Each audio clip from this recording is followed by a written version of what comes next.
और एक बड़ी खबर भोपाल से है। नकली नोट छापने वाले गिरोह का पर्दाफाश हुआ है। पुलिस के हत्थे मास्टरमाइंड चढ़ा है।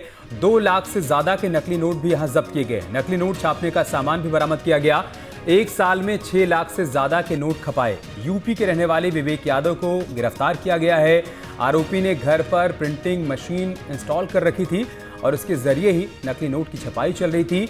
10वीं पास आरोपी लंबे समय से प्रिंटिंग का काम कर रहा था। नोट छापने के लिए कई इंग्लिश राइटर्स की उसने किताबें भी पढ़ी।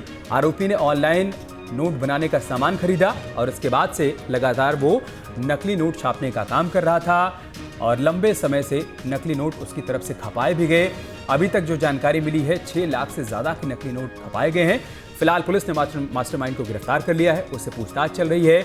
विवेक यादव उसका नाम बताया जा रहा है। उससे पूछताछ के जरिए ये भी पता लगाया जा रहा है कि उसके नेटवर्क में, उसके गिरोह में और कौन कौन लोग शामिल हैं, उसका नेटवर्क कहां तक फैला हुआ है। फिलहाल इनपुट के आधार पर छापेमारी की गई और इस आरोपी को गिरफ्तार किया गया। भोपाल से तस्वीरें आप देख पा रहे हैं।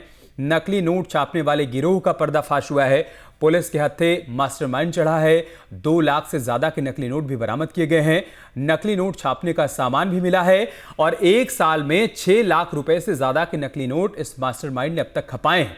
यूपी के रहने वाले विवेक यादव को पुलिस ने गिरफ्तार किया। अब उससे पूछताछ की जा रही है ताकि उसके पूरे नेटवर्क के बारे में जानकारी इकट्ठा की जा सके।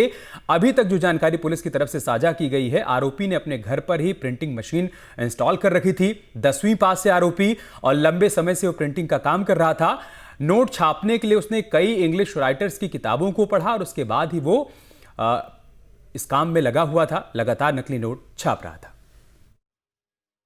अभी तक की जो प्रथम दृष्टया पूछताछ की गई, इससे शक्ति के साथ पूछताछ की गई है, तो लगभग इसने अभी तक 4 से 5 लाख रुपए इसने बताया है कि मैंने चलाए हैं मार्केट में। एग्जैक्ट तो मुझे ध्यान नहीं है इतना। सबसे ज्यादा पैसे सामान का क्या खरीदा है? सबसे ज्यादा पैसों का सामान कुछ खरीदा है? अभी इससे पूछताछ जारी है और इसमें सिंगल जैसे कहीं से कुछ अपने जो कटलरी आइटम है उस तरह के 4-5 लाख रुपए जो मार्केट में लगाए ना, वो कहाँ पर खर्च किए? वही कटलरी की दुकान है, किराना की दुकान है, इस तरह की दुकानों पर इसने खपाए हैं। सर एक सवाल, किस तरह का अध्ययन किया था इसने नकली नोट छापने के लिए? किस जो तरह की स्टडी की थी?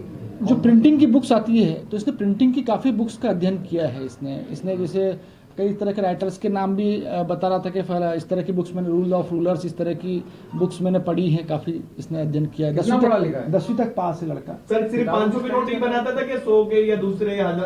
देखिए, चूंकि इसका जब पूछताछ की तो इसने बताया कि 500 के नोट में भी उतनी मेहनत लगती है जितने 100 के नोट में लगती है, तो फिर इसलिए मैंने 500 का नोट